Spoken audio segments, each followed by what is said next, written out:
The first card you have is your current position coming into the month. All right. So the Fool.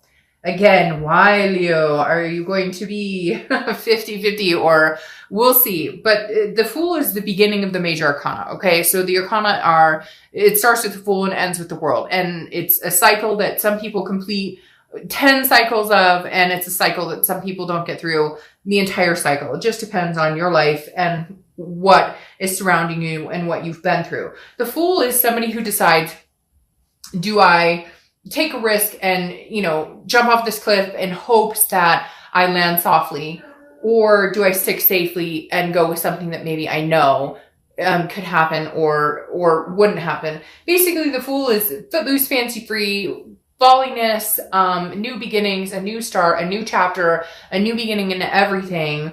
Or am I being a little too carefree and taking chances or risks that maybe I'm not ready for? But in your case, Leo, I feel like this is very much saying the Fool is like a new beginning. Now, I'm not saying, and cross watchers, don't freak out. It's a first card or a second card, technically.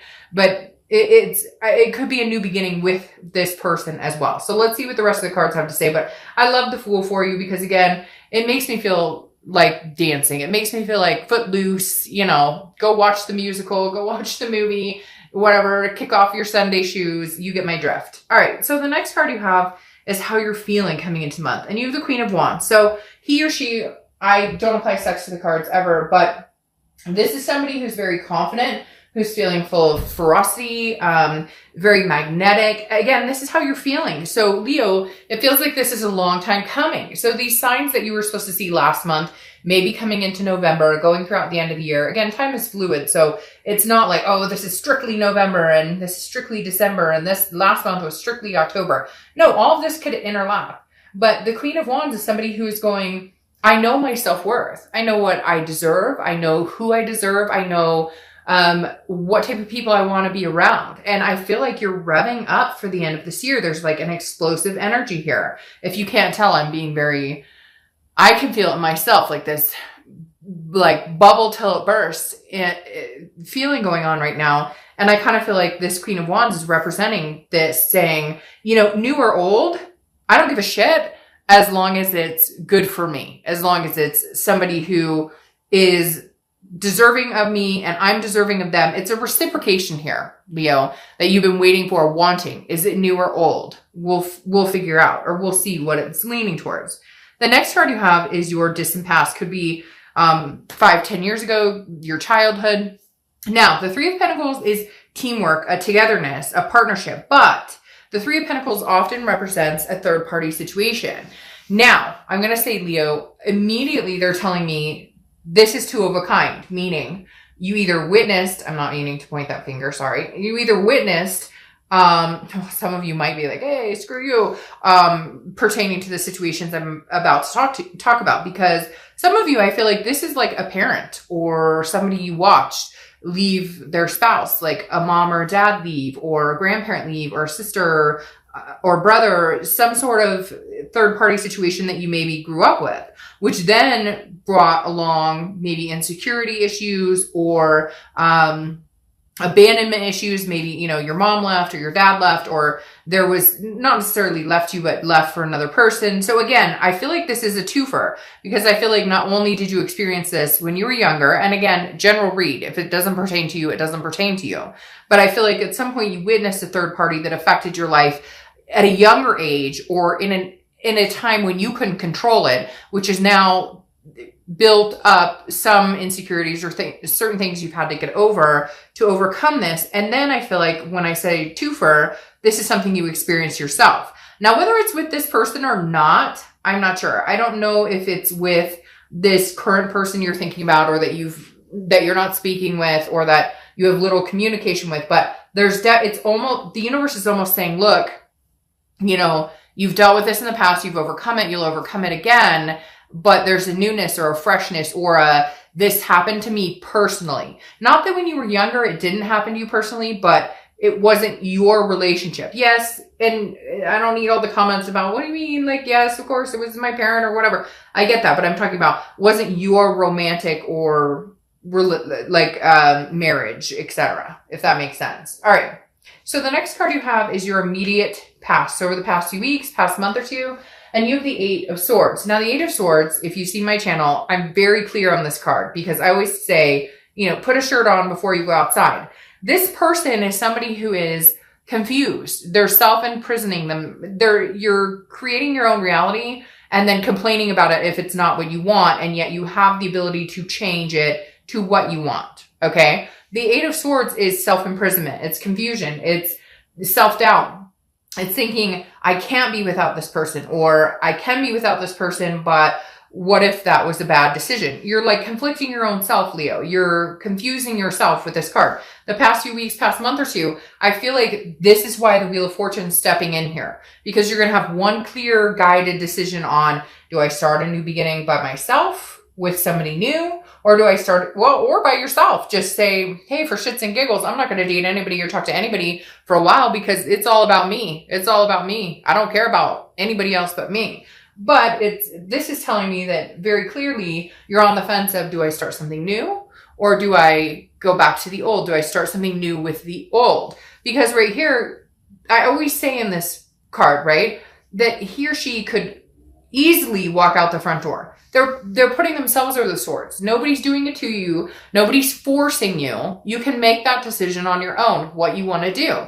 And the Eight of Swords is saying, what are you going to do? Are you going to flail over here and go, but I'm going to fall on these swords? Or are you going to walk out the front door? And like I said before, put a shirt on before you walk out the front door. You have the ability right now, Leo, to manifest what you want, to get what you want. You have a new beginning coming, whether it's a clean slate with nobody you know, whether it's a clean slate with just you and your dog, cat, kids, whatever it is, or a new slate with this person. This is saying, hey, Leo, wake up and realize that you control your destiny at this point. There's nothing that is locking you down. Now, yes, I'm sure you're going to say, they ghosted me. They're not talking to me. Okay, then make a decision based on that for now. There's not a finality here. People always think that if a read goes one way or if your life goes one way, that it's final, that it can never come back around. But I made the example with somebody, and I don't know if it was your sign or not, but there were 2 signs last month. I gave the example of a friend of mine that I know very well, who she and her boyfriend broke up after 3 years, okay? Couple years later, I don't know, they broke up after a few years. They didn't have kids, they weren't married, whatever. Couple years later, they bump into each other. They contact each other. They re-meet. Now they're married with kids, and it's been 10 years. So there's no finality here. People always think, if it's not happening right now, and it's breaking my heart, it's not cut and dry. If it's meant to be, if this Wheel of Fortune, the universe, is meant to come in and say, hey, Leo, right now is your time to get out and shine and do something else, then get out and shine and do something else. If they're ghosting you, if they're not talking to you, if they're being a fucktard, then guess what?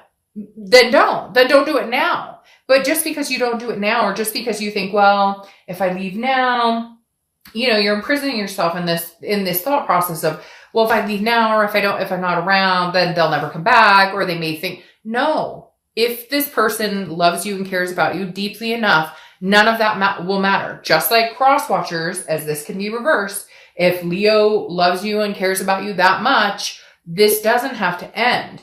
There's this, again, like I said, a finality. And my dad used to say I should be a lawyer because I continuously repeat myself. But that's not a bad thing, because I'm trying to impose upon you the fact that 2 years from now, 2 months from now, it could be completely different. You need to do you right now, Leo. If a new fresh start is, I'm going to join the gym tomorrow and I'm going to become a vegan, then freaking great. If your start is, I'm going to travel around the world and drink mimosas all day, do whatever you feel you want to do. The point is, this right now, Leo is saying you are in control of your destiny. And whatever makes you nervous, whatever has made you feel kept down or insecure, or things that you've dealt with that have affected possible relationships, or things that these people you've been in relationships with have affected you, don't stop. Take a breath and say, what does Leo want? What do I want? What do I deserve? And go from there. Enough with the self-doubt and the confusing, what do they want? Who cares? Do what you want to do. And I know you're like, oh, easier said than done, and I love them. I get that. But there is nothing keeping you guys from getting back together when the time is right. The next card and you could say, oh, well, they're married. Trust me, stranger things have happened. All right, the next card you have is your distant future. Okay, so this is over the next few months. And you have the Eight of Cups.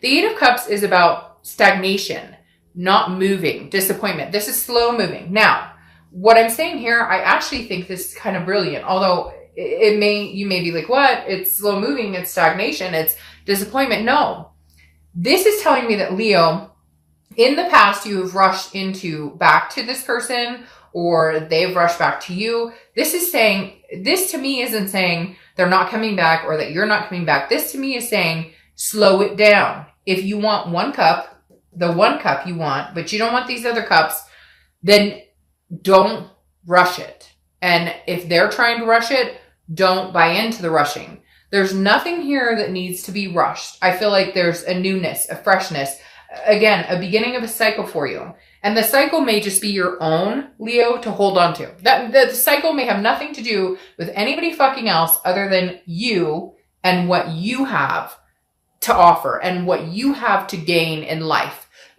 Stop thinking about what everybody else is doing or what they're thinking. Focus on what you're doing. Start your new cycle. And if this person comes along and you guys can gradually make it happen, then fantastic. The next card you have is your immediate future over the next few weeks, next month or so, throughout the month of November. And you have the Queen of Swords. So this is kind of what I was wondering about, and it's presented itself. The Queen of Swords is somebody who is very honest, very insightful, understand things, but also can be very critical. There are doors here, Leo, that have not been closed. There's closure that has not been had, but you're ready to move on regardless. I feel like you're one of the signs this month who's not going, well, who is she? Or who is he? Or what are they up to? Or you're like, all right, do your own thing. Great. Have fun with that. I'm going to be over here kicking it with my new style, turning the wheel, figuring out new things.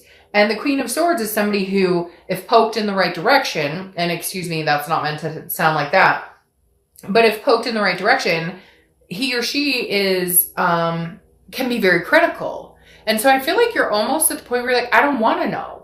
When you're ready to come back and apologize, or when you're ready to come back and we can have a fresh start together, great. But whatever this third party energy or whatever this, why I'm always doubting myself around you, isn't going to happen.